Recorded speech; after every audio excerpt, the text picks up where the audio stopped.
I think I'm saying that we struggle all our lives to answer it. But it's the struggle that is important. That's what helps us to define our place in the universe.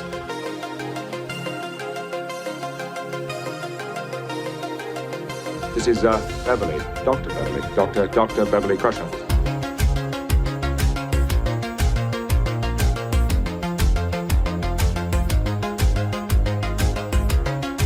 Look where we are. Here, all of us, in this moment. So let's do what we spent our entire lives learning to be great at.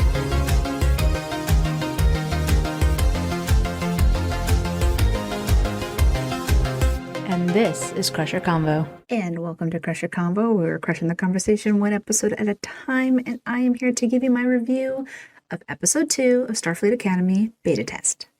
Don't forget, guys, if you have not watched this episode, please turn back now because there will be spoilers.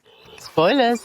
So this one wasn't as action-packed as the first one, obviously. This one more hit the emotional aspect of these cadets and things that Caleb is going through with trusting and trying to figure things out. You know, the Federation trying to rebuild after the burn, and that is trying to get Beta Z back on their side.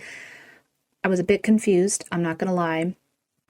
One, I didn't quite understand why he was using sign language. I'm assuming the actor is deaf, which I thought was amazing because I love ASL and I think that's great representation. But I figured there might be something else behind with the character, I should say. And then also, you know, I know they're empaths, but are they still telepaths? Like, I'm still a little questioning, you know, how the Betazoids are in the 32nd century. But clearly, a lot happened to them when the burn hit. Are we roomies? No. See ya. Also, tip, don't hook up with anyone for like the first 6 months. That's how you find out who's a total psycho. Bye-bye.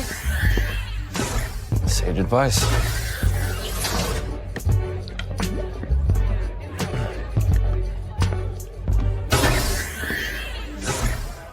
Oh, Hell no. guards, absolutely not. No This is way. a no. No way.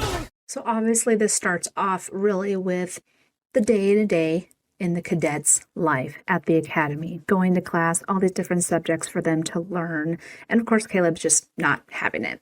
And now they get their room assignments. So this is kind of like lower decks, right? They get to roomie with somebody. And I called it when I first saw it. I was like, oh, it's going to be them. They're going to be roommates, and sure enough, that's who it was. Caleb and Darum being roommates. So that's going to be hilarious to see as time goes on, right? But by the end of the episode, we did see that they were already starting to bond, because I think Darum is starting to kind of understand where Caleb is dealing with a lot of stuff. So this is a bromance that I cannot wait to see blossom. So they put up that psionic wall around their planetary system and stayed behind it for over 100 years. Nobody gets in or out. We can't even communicate behind that wall.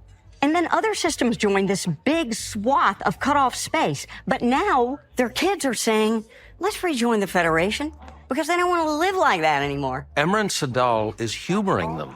He's an isolationist who campaigned his presidency on keeping that wall. He's also a betazoid, an empath who can read our feelings, Crank. So here we are, talking about what happened with Beta Z when the burn hit. And I was like, oh no, because, I'm thinking back all the way with Loaxana, Troy, and Deanna, and how they were so close with Starfleet and being a part of the Federation. Like, they were like this. So I know, as I said, losing them was such a huge loss. And I think this is also another rebuild from going back to square one with them, which is what we kind of saw with the president, where he was very, very much, I don't know if I trust you guys. And after I post this next, video here, I have a little thoughts when it comes to, what Beta Z expected versus what the Federation could have done for them. But I did like this scene. She had her shoes off. She was going barefoot. She's going rogue. Totally Lanthanite behavior. I don't know much about the War College, but that guy don't really care for. But, he's trying to do what's best for the Federation. So I get it. And I just love how Admiral Vance is kind of like the dad who's in the middle. Like, kids, go to your corners, right? But yeah, I think this was a really good start to this emotional impact that the post burn or the burn had, and then them trying to, figure things out after the fact and seeing where things might go. Where outside of Beta Zed's wall? No, never. Why? A lot of us don't want to live behind it anymore. Oh. But at the same time, it's my home. Thanks. My people, you know? Yeah. Why were you trying to leave? You never told me what you were doing when you found me. Humpback whales. I heard they were migrating, but there were no ships. So Caleb is just being an ass when you see him in classes and things like that. Not to be rude, but he kind of was asking for it when he was talking back to his teachers and then getting a fight with, well, I shouldn't say a fight, but, just being an asshole in class with everybody. And I think in this sense where all of a sudden he meets Tarima when he's trying to be like, I'm done, I can't handle this, and he's trying to walk away, she was there at the right moment that he needed to be around someone that isn't with the Federation, who is still skeptical if we could trust them or not. And he needed that kind of guidance, right? Now, her being an empath, she was naming off all of his feelings, and he's like, whoa, back up. So even later on when she was, thinking he manipulated her about, not being open, it's like, no, he had every right to have those walls up because of everything that he had gone through. So I think she kind of jumped ahead a little bit when it came to that. But again, she's also been isolated and locked behind this barrier that, Nala had mentioned earlier. So they're both going through this massive change and don't know where they really belong. But I really enjoy this chemistry between these two. And like I said, she was there right at the perfect time. And someone had posted this. I can't remember if it was Screen Rant or Collider or whatever, but it was like the 32nd century Riker and Troy, right? Because Riker met Deanna while they were both students. He was sent to Beta Zed to, do his training, whatever it was. And she was the psychology student, Deanna was. And so that's how they met. So it's kind of cute. And I'm enjoying that dynamic. But for anyone who had dissed this romance of, I don't want to see kids hooking up, right? Everyone did it, whether they were kids or not. I'm sorry. Wesley Crusher barely met Robin, and all of a sudden they had to save the day, and they started kissing by the end of the episode. Okay. There were so many different hookups when it came to the other characters, even though they were adults. It happens, guys, okay? And it's not like they kissed. It wasn't like they were making out and doing things like you would see in 90210. This is a young love, puppy love, whatever you want to call it, and it's a nice little it's a nice little change from what we're used to seeing. Progress is impossible without change. I believe that most people who say they want progress don't really want to change, which often makes both impossible.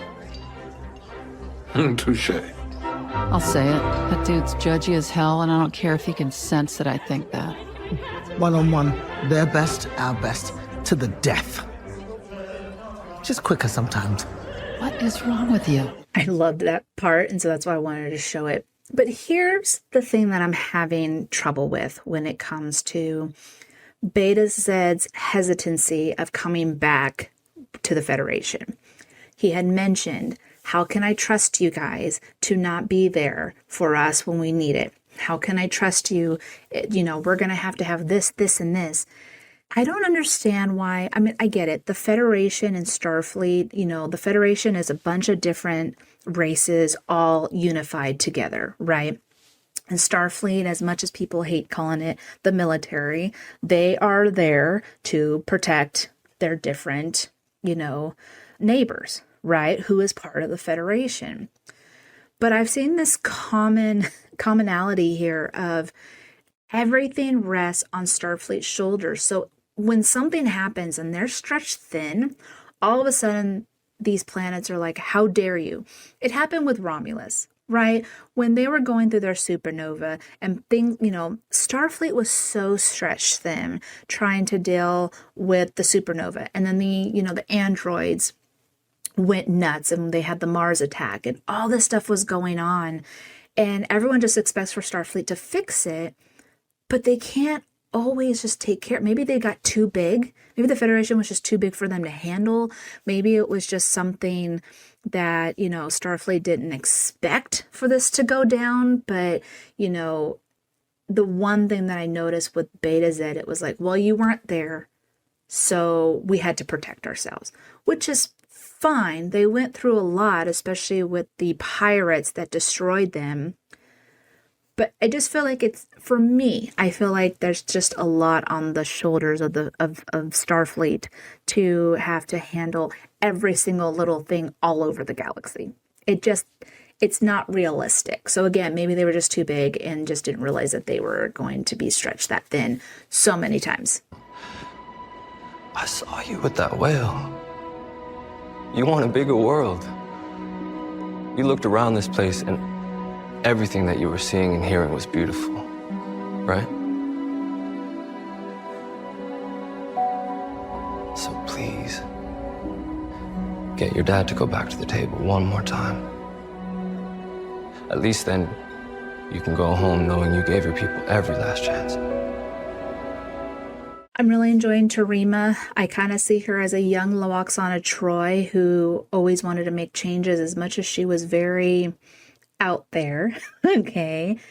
She was someone who stepped up and, was a woman of change, right? And I think that's where Terima is coming from. Now, she doesn't have to be obviously related to Lwaxana and Deanna and all that stuff, but part of Terima's legacy is on that wall. Deanna's name is on that wall. And so I feel like it's a nice connection for Terima to look at Deanna and Lwaxana as guidance in this situation because they did do so much, especially with Starfleet and the Federation. I mean, Lwaxana was an ambassador. Deanna was a commander. So I really would love to see that growth of just, her seeing them as role models for her. Just how like I kid that I hope that, Nala is a role model. Beverly Crusher is her role model, right? As we saw her do the Crusher maneuver and do all these different things. But this is a moment for a young princess, as you will, wanting to lead her people into success and that being a burden at some point because that's just a lot on her shoulders. She has a very supportive brother, as we saw. And, I love that the whales are still around and they are still a species and a beacon of hope for anyone that sees them. So yeah, I think this was a really well done episode to the point that it's showing that emotional aspect after we just had an very action-packed premiere. So I do enjoy this character. I do enjoy where it might be going. My one little nitpick, and again, things can change in 900 years. I'm wondering why their eyes aren't black. Is that the telepath versus empath situation? I don't know. My eyes are darker than hers, right? So little nitpick. It's not anything like it's going to change my thoughts on these betazoids, but I was just curious, like, why is their eyes not dark? And also the communication part. So other than that, though, I think this is a solid episode. I really did enjoy it. Again, none of these characters have to be related to past characters. Like Nala doesn't have to be related to Pelia, or Tamia doesn't have to be related to Deanna. But it's nice to have those, again, as a footprint for these characters to have guidance during their own journey. And I think this is also nice for Caleb to be able to trust other people. He had been on his own for so long, and this was a time where he had to trust Terima and also had to trust, Nala at some point. But, I don't blame him for not wanting to open up. Clearly, he just really wants to find his mom and he wasn't thinking about anything else but that. But he also had everyone at the academy kind of breathing down his neck, like, don't mess this up. And so that's a lot for him. Like, why would he have to trust these people? They're the ones that ruined his life. And then all of a sudden they're like, hey, we need you to, be a guide for the princess, and you need to not mess this up. Like, it's just like, come on.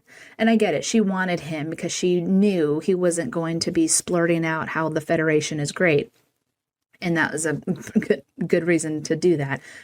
But he still has a lot to learn. He still has a lot of trust and, issues to go through. So, yeah, I did not blame Caleb for getting upset at her when they were in the courtyard. But he did apologize just because he did kind of throw something in her face when she was trying to apologize when she realized she overstepped. So, again, nice little dynamic. We'll see how things go. The brother is hilarious, and now he has to deal with that. And, yeah, I guess we'll kind of see where this goes. But, guys, the 2-episode premiere is solid. Like, this is really showcasing some very strong characters. I was a little upset we didn't really see more of the other characters. It was very heavily focused on Caleb and Tarima, which is fine because they were really just talking about Beta Z. But, a little bit of Sam because they were saying she's a bit much and she didn't understand that. But I think that's the quirkiness of it all. Like, all the characters are different and they just have to find their way. And Sam will figure that out at some point. But yeah, let me know what your thoughts are. Comment below. And of course, I think I also give this episode a 4 out of 5, which of course I also had my tricorder rating over on my Patreon. And it was only 3 votes because I tried to throw this together last minute, so it didn't really get out to where I wanted it. But 67% said 5 beta testing and 33% said 4 Boothby Park. So 2 votes for 5 and 1 vote for 4. And I'm definitely in the Boothby Parks area. So yeah, let me know what you guys thought. I really appreciate you joining me and watching my reviews and subscribing to my channel. I love it. And yeah, can't wait for next week. I haven't actually paid attention to see what the next episode's going to be, but I will be posting on my socials all about that. So again, guys, thank you so much. I really appreciate your time. And as always, live long and prosper. Crusher out.